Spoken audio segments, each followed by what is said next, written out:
Well, hello, hello. Wow, what a week, actually more than a week it's been.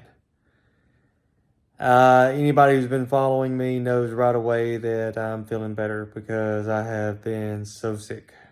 So sick. This last round of chemo is definitely the worst round of chemo that I have had as far as the way it has affected me. The first round of chemo, I went to the hospital and actually had to stay overnight. And the only reason why I didn't go to the hospital this time was because I had such a horrible experience last time. Throughout the time, I was not able to keep anything down. Uh, I mean, the nurse told me that even though I'm not keeping things down, that my body's still getting stuff out of what I put in. So to just keep trying. And so from Wednesday afternoon till late Sunday night, it was me sipping on ginger ale or water or this liquid IV mix that you can get in the store that my oncologist recommended. It's like a powder that you mix in bottled water. It's called liquid IV, sipping on that. Also, this sweet tea with lemon, this bottled. This right here, now my nurse said I had to be careful because this actually can make you have to urinate more frequently and might contribute to dehydration. But just taking a few sips of this every now and then, it just felt so good going down. It was cold and even coming up. And I think it helped to kind of flush my insides out, if that makes any sense. But maybe it was just a coincidence.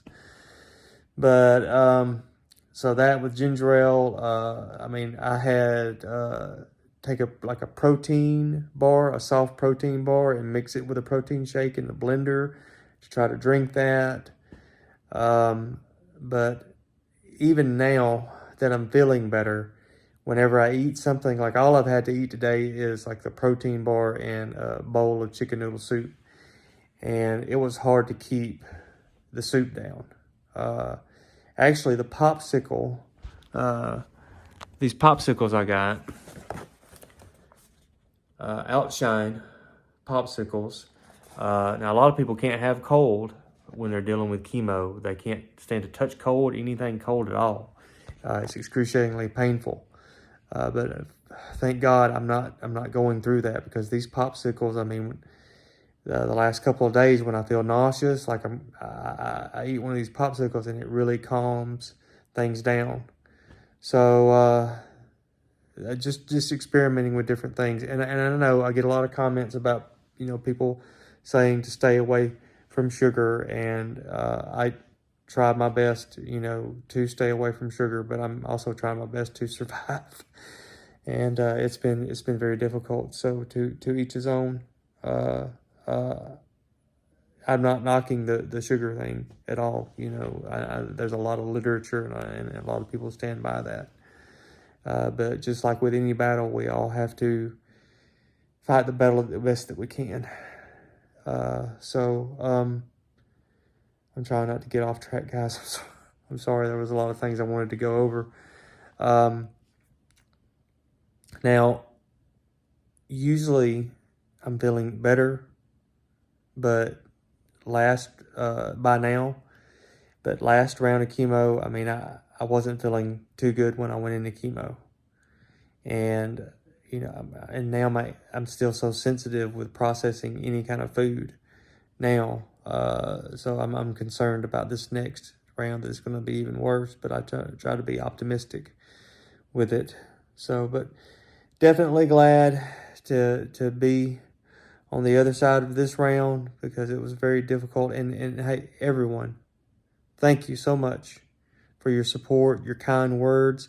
So often I open up my phone and there's somebody, has left a message, so many people sharing their story, and you guys have helped me get through this more than you could possibly know. And I truly thank you. Thank you so much for your support. And someone had suggested to have a time set for people to get together and pray, and I appreciate that suggestion. And so I said that I would. So on the 27th of this month, which is just a few days, on the 27th of this month at 7 a.m.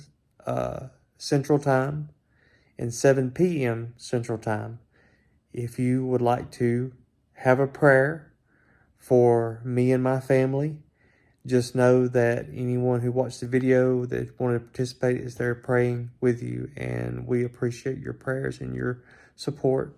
So it will be at 7 and 7 on the 27th of this month. That's Central Time US again. So I want to make sure I didn't forget anything else. The family is doing good. My son is getting ready to graduate the 8th grade and go into high school. I was actually able to go out with him yesterday where he wanted to wear like a nice suit, but we can't afford anything like that. So we were just going to different stores trying to put together something nice for him, like pants, belt, nice dress shirt. He's actually out right now with my wife looking for some type of sports coat type thing. So I'm excited for him and everything he's accomplished, and for him to be moving into that next stage of his life. So I wanted to share that positive thing with you guys. And my daughter had her first track competition yesterday, and I was able to attend that, and that was a real treat for me to be able to do that. And so proud of both of them. My daughter, she's in the 6th grade. And so that's about it, guys, as far as the update goes. Other than one thing I wanted to go over real fast with you. A few people have, wondered if there were any precursors, anything, warning signs before I was diagnosed. Now, for over a year, I had a lot of fatigue to the point to where I thought something must be wrong because I'm just way too tired all the time. But I just contributed that to me working so much and just, tried to dismiss it. But my father was diagnosed with esophageal cancer when he was my age, and that's what made me push to get tested. Now, it was only by the grace of God that I got tested, because I didn't even go in for an upper endoscopy. I went in because they lowered the age for men to get a colonoscopy to 45. Matter of fact, my first video, I think, is me doing a colonoscopy prep video. But when I went in for the colonoscopy, I was talking with the doctor before they sedated me and told him the situation with me wanting to get tested. And he said, if we can get you approved for the upper endoscopy while you're sedated, doing your colonoscopy, do you want to have it done? And I said, absolutely. And his team got it approved while he was doing the colonoscopy, and he did it, and that's when they found the tumor, which is adenocarcinoma. So that's how that whole thing happened. Hopefully things in the United States will change to where men and women can get tested for things like this at an earlier time. But a lot of us know how the insurance companies are and the road that we have to travel to make that happen. Okay, I think that's it, guys. Appreciate everyone so much. Thank you for your support. Thank you for riding along with this crazy experience, and to all of you who are going through similar things, and have left me the messages. I want you to know that I see your story. I read your comments, and the pain is real.